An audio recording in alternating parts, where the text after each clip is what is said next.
Abandoned town horror. 5 places that should not exist.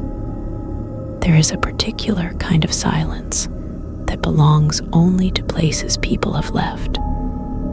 It is not the silence of wilderness, which is full of life moving quietly. It is not the silence of a sleeping house, which hums with warm machinery and gentle breath. It is the silence of stopped clocks, of chairs that have not been moved in decades, of streets where the last footstep fell so long ago that even the echo has given up and gone home. Most abandoned places hold that silence completely. They are genuinely empty shells, relics, geography. But some are not. These are the accounts of 5 people who discovered the difference, who walked into places that should have been hollow and found that something, some quality, some presence, some intent had stayed behind, or moved in, or never left at all. 5 stories, 5 towns, 5 kinds of impossible. Let's begin. Story 1. The church bells rang at midnight. The town of Hargrove had been dead for 53 years when I walked into it. I know the exact number because I'd done the research obsessively, the way I do everything in the weeks before the trip. Hargrove, population 412 at its peak, had been a mining community in the hill country of West Virginia, and it had died the way mining towns die, abruptly, completely, and without much ceremony. The mine played out, the company pulled its investment, and the people followed the money somewhere else. By 1971, there was no one left. By the time I arrived, the forest had been doing its slow, patient work for over half a century, and the town was more green than gray. I was there to photograph it.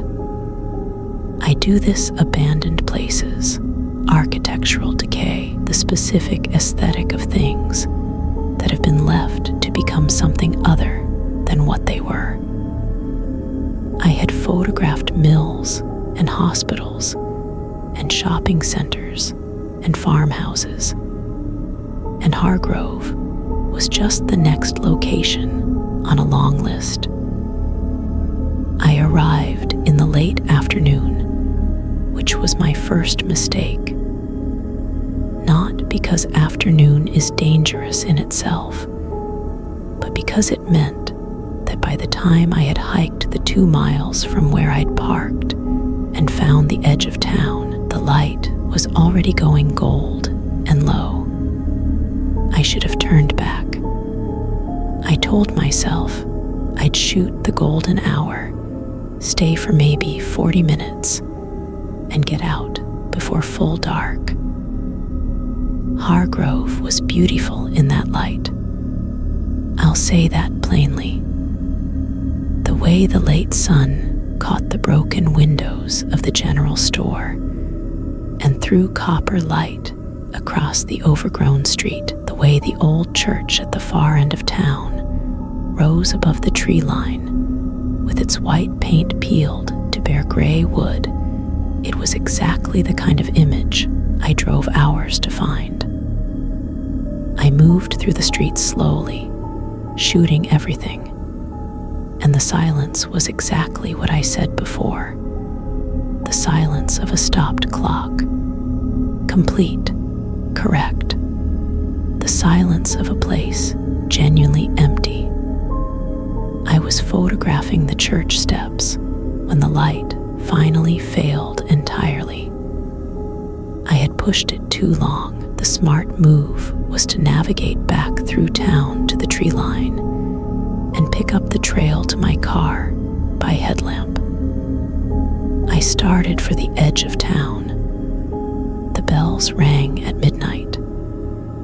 I know know they rang at midnight because I checked the time the moment the sound hit, an involuntary reflex, my hand going to my phone before the first tone had finished echoing. 12:01. I had been in the town for longer than I realized. The sound was not what you might expect from a bell tower that had been untouched for 50 years. It was not the thin, corroded tone of rusted metal, not the muffled clank of a damaged mechanism. It was full and resonant and clear. The kind of sound that costs money to produce, that requires a bell in working condition, hung correctly, struck with proper force. The kind of sound that requires someone to strike it. 12 times, I counted, clear as anything I have ever heard, rolling out over the dead streets of Hargrove and into the surrounding forest. And the forest went absolutely silent in response. I stood in the middle of the main street, and I did not move. My rational mind was doing what rational minds do, cataloging explanations. Automated mechanism. A remaining clock system triggered by some residual power source. Animals in the tower causing movement. But the clarity of the sound, the full and even striking of each tone, dismantled each explanation before it could take hold. Automated mechanisms don't maintain perfect pitch after 50 years of inactivity, and animals don't count to 12. I looked toward the church at the far end of the street. The tower was dark against the sky, and then, for just a moment, it wasn't. A light moved in the tower window. Single, warm, the quality of a candle or a handheld lamp. It moved steadily from one side of the window to the other, paused, and was gone. I ran. I am not going to dress it up in retrospective composure. I ran through the dark streets with my headlamp throwing wild light ahead of me, through the tree line, down the trail, and I did not stop until my hands were on my car door, and I was breathing cold night air with 2 miles of forest between me and that window. I spent the next week looking for a rational explanation. I contacted the County Historical Society. I looked up whether any preservation group had access to the property, whether anyone had been granted permits for restoration work. I found nothing. The county had no registered activity at the Hargrove site. It was unowned, unmaintained, and untouched. I did find one thing. In the records I dug up on Hargrove's history, there was a small detail I hadn't encountered in my initial research. The church had been the center of a dispute in the town's final years, a schism of some kind, a fracture in the community that the historical records described only in the vaguest terms. What I found was a quote from the last minister, given to a regional newspaper in 1970, a year before the town emptied out. He was asked whether he would be the last to leave. He said, "I am not leaving. The church is mine. I will ring those bells until God sees fit to tell me otherwise." There is no record of what happened to him after that. The town records show him as a resident through the end of 1970. After that, no record at all. I have not been back to Hargrove. My photographs from that evening are some of the best I've ever taken. I have never published them. There is one taken in the golden hour before the light failed that shows the church tower clearly. In the window of the tower, if you look closely, and you have to look closely, there is a shape that is not a shadow and not a trick of the light. I look at it sometimes. I put it away again quickly. Some questions are better left as questions. Story 2. Every house was fully set for dinner. I want you to understand the scale of what I'm describing before I get into the specifics, because the specifics only land correctly if you understand the scale. Belmere was a town, not a street, not a block, not a neighborhood. A full town laid out across roughly 6 square miles of rural Kentucky Valley, comprising somewhere between 250 and 300 structures at its estimated peak occupancy.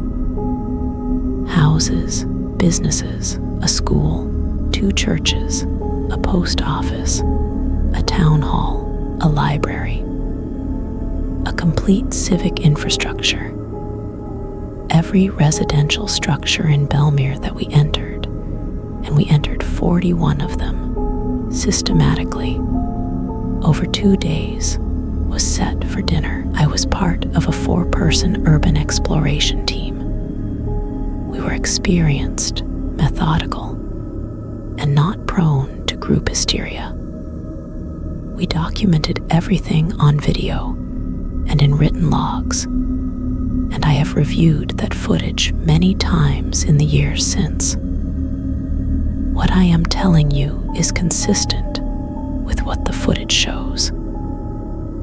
Belmere had been abandoned in 1988 under circumstances that were, even at the time, not clearly explained. There had been a contamination scare, something related to the water supply, and the town had been evacuated with apparently very little notice. The evacuation had been handled by a federal agency whose name appears in the old records, but whose involvement was never satisfactorily explained. People left, were relocated, and Belmere was quietly fenced off and forgotten. By the time we arrived, 27 years had passed.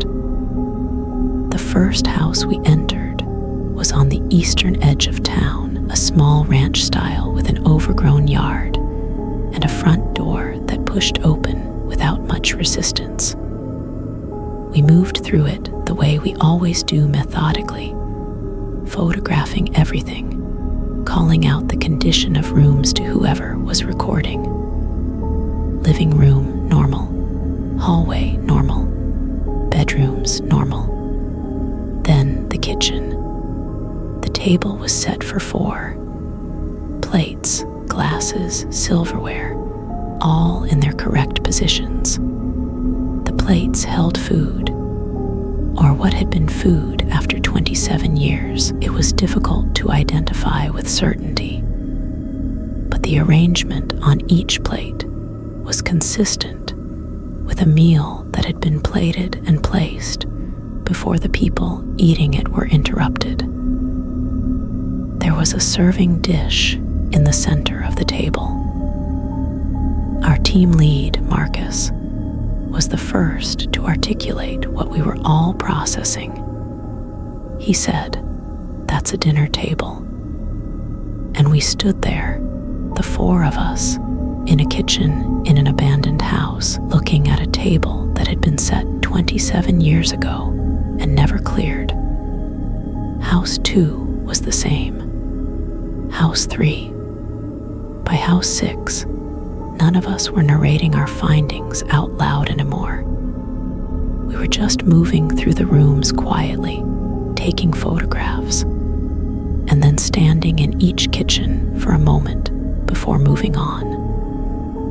The thing that elevated this from strange to genuinely disturbing was the consistency. It wasn't that some houses had set tables, it was that every house we entered had a set table, and the settings were correct, not random, not haphazard, but proportional to what appeared to be the household size based on the bedrooms.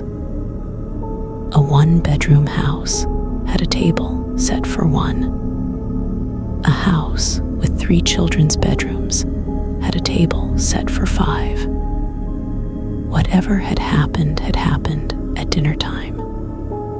The evacuation had come at dinner time, in the middle of a weekday evening, and it had come so quickly that no one had cleared their tables first. That is the explanation. That is the version of this story that I return to repeatedly, because it is rational and it is consistent with what we know about emergency evacuations. It does not explain the warmth. On the second day, in the 41st house, our team member Daria stopped in the kitchen doorway and said, very quietly, "This food is warm." We crowded around her. She was right. Not warm like a functioning oven had been running, not warm like something had been heated recently. Warm like a meal that has been sitting for an hour, slightly above room temperature, in a way that 27-year-old desiccated remains of food should absolutely not be. Marcus said we needed to leave, and we left. We drove 4 hours back to the city in near silence. We filed our documentation, reviewed our footage, and had a long, uncomfortable conversation about what we'd experienced. The warmth appears on no instrument reading we took. Our temperature logs for those days show nothing anomalous. The footage shows the table, the plates, the settings. It shows Daria stopping in the doorway. It does not show us reaching out and feeling the temperature of the food. I know what her face looked like when she said it. I know what it felt like standing in that kitchen, in that dead town, in the middle of that second afternoon, understanding that something in Belmere was maintaining a temperature that had no business being maintained. I have never gone back. Neither has anyone else on the team. None of us have entirely agreed on what we think Belmere was. What we agree on is this: it was waiting. All those tables, all those plates, set correctly, proportionally. Warmly, Belmere was expecting someone to come home for dinner. And something in it was keeping the food ready, just in case. Story 3. Someone turned the streetlights back on. There were 7 of us, and we had done this 100 times, and not one of us had a clean explanation when we drove out the next morning. Let me set the scene correctly. Coldwell, Ohio, not a real name. I'm changing it. The real town has a name. I'd rather not put into a story like this. Had been a small industrial community that collapsed when its primary employer closed in 2004. Unlike some of the slower ghost towns, Coldwell had emptied out relatively quickly, within about 3 years, as the economic anchor was gone, and there was simply no reason to stay. By 2007, the official population was 7. By 2010, 0. We arrived on a Friday afternoon, 7 urban explorers in 2 vehicles, with a full weekend of documentation planned. The town was largely intact, the Midwest, preserves its abandoned places differently than the coasts. The humidity and the freeze-thaw cycles do work over time, but Coldwell still had most of its roofs and most of its windows. It looked like a town that had been paused, not demolished. We set up base camp in what had been the fire station, which still had a solid roof and a concrete floor, and we split into teams and spent the afternoon doing preliminary walkthroughs. Nothing unusual.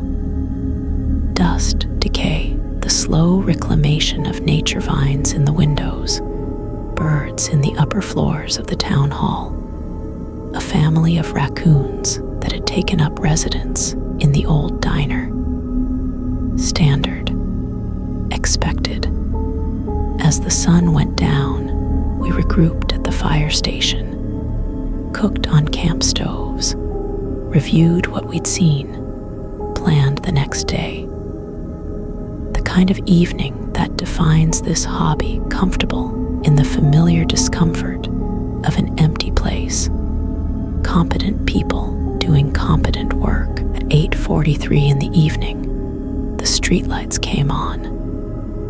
Not one, not two, all of them simultaneously. The entire grid of Coldwell Street lighting system, snapping on in unison with the specific warm sodium vapor glow that those old fixtures produce. From our position in the fire station, we could see the light through every window simultaneously.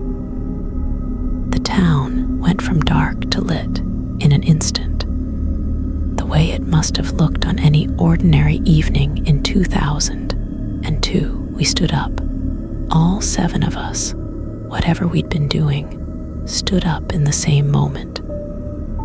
Marcus, same Marcus from the Belmere story, we run in the same circles, was the first to say what we were all thinking. He said, "There is no power to this town." He was right. We had checked. The utility company had confirmed it to us when we'd made our exploratory calls.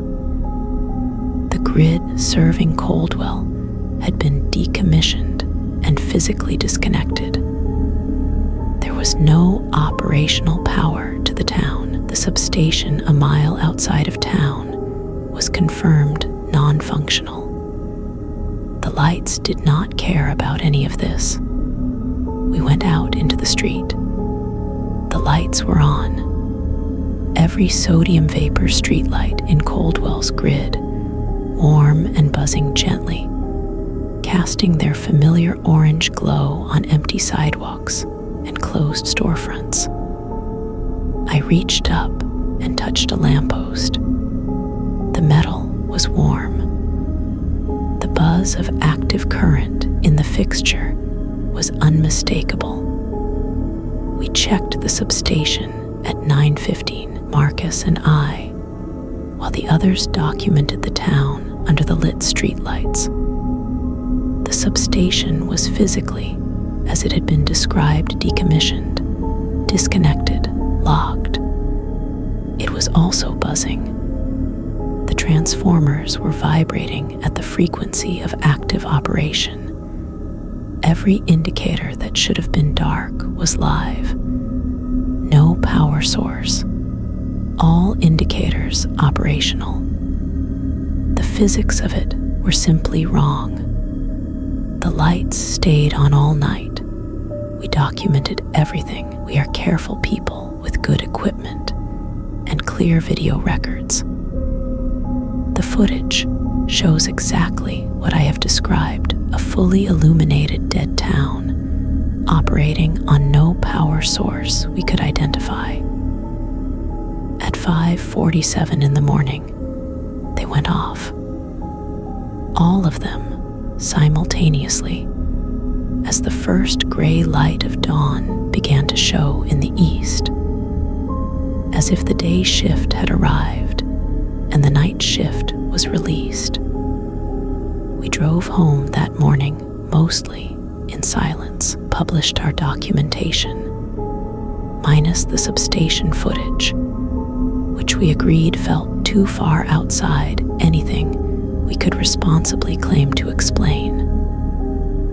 The response from the community was what you'd expect: wiring that never got disconnected, residual charge in old capacitors, any number of theories. We entertained them all. None of them explained why the lights came on at a time that corresponded precisely with when the town would have been lighting up for an ordinary evening. None of them explained why they went off at first light.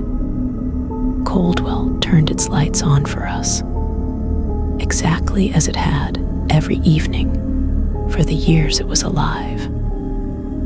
I think about that sometimes when I drive through a lit town at night, the comfort of those lights, the way they signal occupation and warmth, and the ordinary business of people living their lives.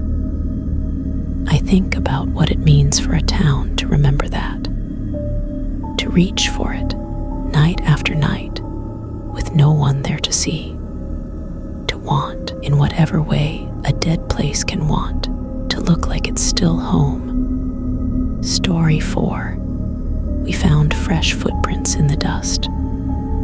My partner Yolanda and I go back and forth on whether we should have told anyone. We decided not to. We are telling you now, and we are telling you without names attached to the town, without coordinates, without anything that would let someone else go there and find what we found. That is a deliberate choice, and I ask you to respect it. The town, I'll call it the Valley Town, which is descriptive enough and vague enough for my purposes, had been abandoned in the mid-1960s under circumstances that were, on the surface, well documented. A dam project upstream had raised concerns about flooding risk. The residents had been offered resettlement assistance, and the town had been vacated over about 18 months. The dam project was ultimately canceled for reasons that appear in the public record and are not particularly interesting. The town stayed empty. It's been empty for about 60 years now. 60 years of dust accumulation in the high desert is not a trivial thing. The dust in the valley town was deep on windowsills, on floors, on every horizontal surface, a pale, fine-grained layer that recorded every disturbance with exquisite precision. We had seen this kind of dust record in other locations. It is, in its way, a form of documentation. A footprint in that dust is unmistakable, and it does not vanish. Yolanda and I arrived in early March 2 years ago. We entered through the south end of town and moved north, which was our standard orientation procedure. Get a full picture of the layout before committing to detailed documentation of specific structures. We moved carefully, documenting our own footprints as we made them, which is standard practice for exactly the reason I'm about to describe. In the third house on the eastern side of the main street, we found footprints that were not ours. I want to be precise about what we found, because precision is how we kept ourselves honest in the field. The prints were human in shape, bare feet based on the impression profile, an adult based on the size, roughly a size 10 or 11. They entered the house through the back door, moved through the kitchen and the hallway, went up the stairs, and moved through 2 of the upstairs rooms. Then they came back down, went back through the kitchen, and exited through the back door. They were fresh. The dust layer in this house was consistent with the rest of the town 60 years of uninterrupted accumulation. The prints cut through the full depth of that layer cleanly, with crisp edges. Crisp edges in that type of dust indicate a recent impression. Old prints in old dust are soft-edged, eroded by time and minor air movement. These were not. These were, by every indicator we had, made within the last 48 hours. Yolanda and I stood in that kitchen for a long time. We did not speak. We followed the prints out the back door, which was the correct thing to do, and we tracked them into the yard and to the fence at the back of the property. Beyond the fence, the ground hardened and the prints became unclear. We lost them in about 30 meters. We checked 4 more houses. 2 of them had prints. Same profile, same size, same depth, same crisp edges. They moved through the houses with a quality that I can only describe as purposeful, not random wandering, not the pattern of someone exploring or looking for something. The prints went to specific places in each house, a window, a specific room, a specific piece of remaining furniture, and stopped there for long enough to leave a deeper impression and then returned to the exit. Whatever had been walking through those houses had been stopping to look at things. We found the last set of prints in the town hall on the 2nd floor, in what had been some kind of administrative office. The prints stopped at the window. The window looked out over the main street. We stood at that window and looked at the same view, and the main street of the valley town lay below us, empty and still. Whoever had stood there looking at the same thing, the same street, for long enough to press their weight into the dust. We did not stay the night. We had planned to, but we didn't. We have discussed many times what we think the explanation is. People pass through remote areas all the time, hikers, locals, curiosity seekers. The valley is accessible if you know the roads. Someone could have been there. Someone barefoot in early March in the high desert, moving through abandoned houses to look out specific windows. It is possible. We know it is possible. What we cannot shake is this.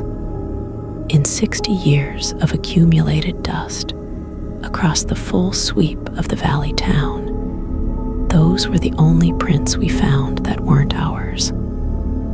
Whatever had been walking through those houses had been walking through them recently, and it had been the only thing to do so in 60 years.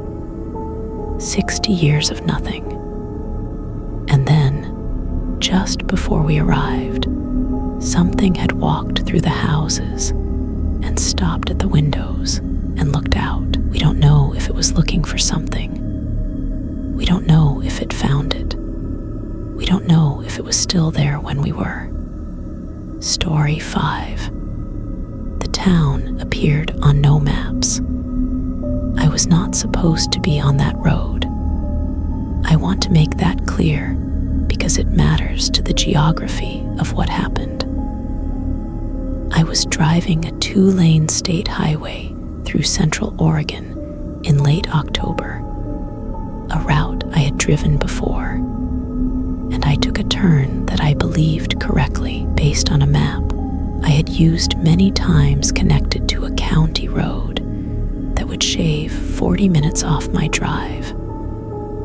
I made the turn, I drove for about 15 minutes on a gravel road through forest, which was consistent with my memory of the route.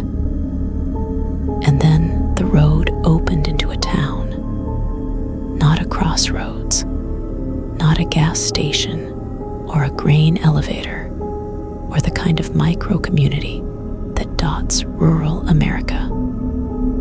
A town with a main street and a water tower and a church, and a school and residential streets extending from the central core in the organized grid pattern of a deliberately planned community.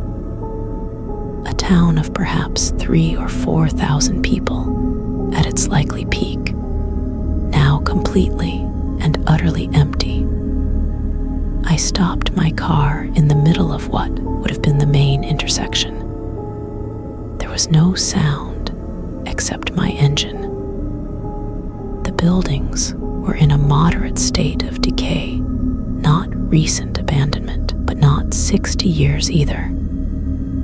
15 to 25 years was my estimate, looking at the condition of the materials and the degree of nature's reclamation. Storefronts with sun-faded interiors. A gas station with the price sign still displaying numbers that placed its last operation sometime in the early 2000s. I got out of my car. I took photographs. I walked 1 block in each direction from the intersection and came back. I was doing the thing I always do, trying to understand a place spatially before committing to exploring it further. And then I tried to find it on my phone. No signal. This was not surprising. Rural Oregon on a back road was exactly the kind of place where signal dropped. I switched to the offline maps I keep downloaded for exactly this reason. I found my GPS coordinates clearly. I found the road I had turned off of clearly. I found the county road I had been aiming for. I did not find this town. The map showed forest where I was standing. Not a clearing, not a marked community, not even a dot indicating a named place. Forest, as if the grid of streets and the water tower and the church and the 300-odd buildings around me were simply not recorded. I spent an hour trying to find a name for the place. Signage was limited. Some street signs remained, giving me cross-street names, but no town name on any sign I found. The post office, because there was a post office, had been stripped of its identifying signage. The water tower, which almost always carries a town name, had been painted over at some point, the lettering obliterated by gray paint that didn't quite match the tank. Someone had removed the name of this place from its own infrastructure. I found records in the post office, or what remained of them, paper files damaged by moisture, but partially legible. The postal records referenced a town name, but water damage had rendered every instance of it illegible. What I could read were dates. The most recent postmark in the files was from 20 years ago. 20 years ago, this town had been operational. Its post office had been processing mail, and it appeared on no map. The feeling that I need to describe accurately, and I want to try to describe it accurately rather than dramatically, was a feeling of being watched in a very specific way.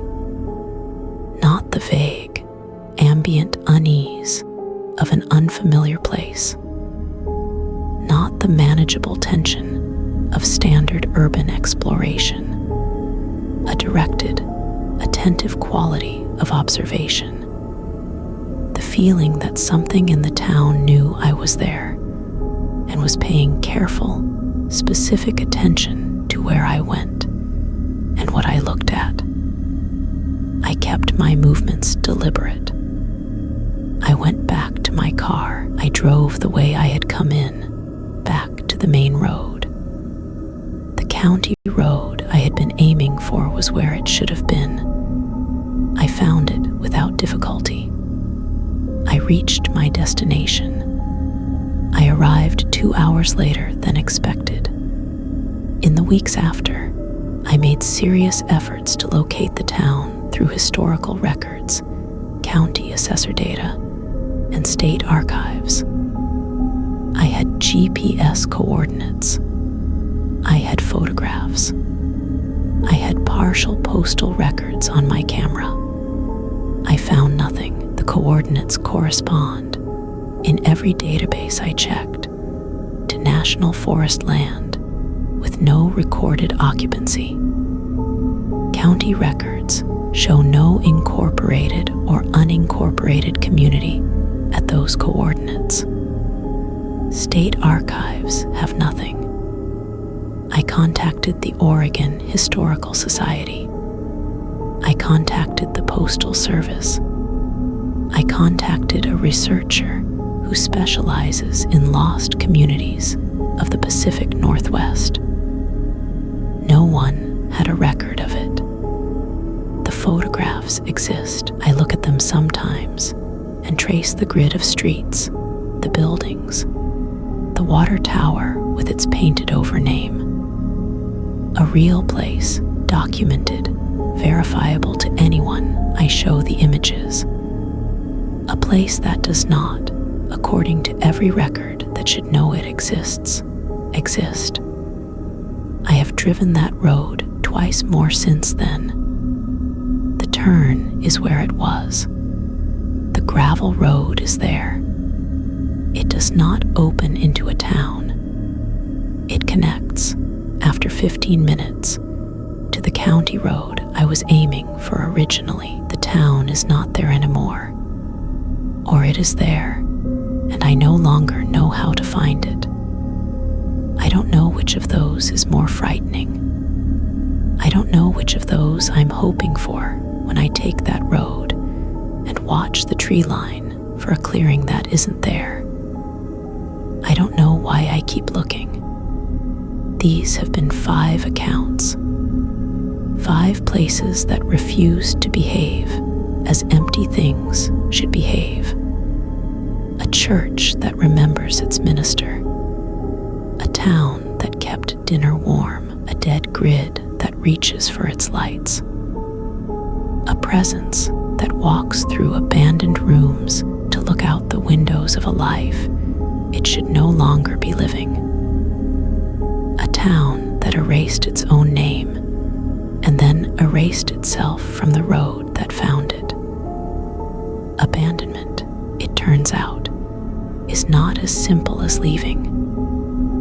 Some places hold their histories the way old wood holds water silently, invisibly, until one day they give under the weight of it. Some places have not finished being what they were. Some places are simply waiting for something to come back. I think about all 5 of these accounts when I drive through dead towns, which I still do regularly because the habit is in my blood and the fear has not yet outweighed the pull. I think about the specific quality of an empty window, what it means for a window to face a street, whether the fact that no one is looking out of it is simply a fact, or whether it is a temporary condition, whether what looks like vacancy is really just patience. Go carefully in empty places. Look twice at the lit window. Pay attention to the table that has been set. Follow the footprints to where they stop, but but know what you will feel when you reach the window and look out and understand what was standing there, looking at the same street you are looking at now. And if you find a town on a road that shouldn't have a town, if the trees open and the grid appears and the water tower rises against the sky, stop the car. Look at your map. Look at the absence where the town should be recorded, and then decide carefully whether you want to know what's inside. Good night. Drive safe. Keep your eyes on the road and on what's standing at the edge of the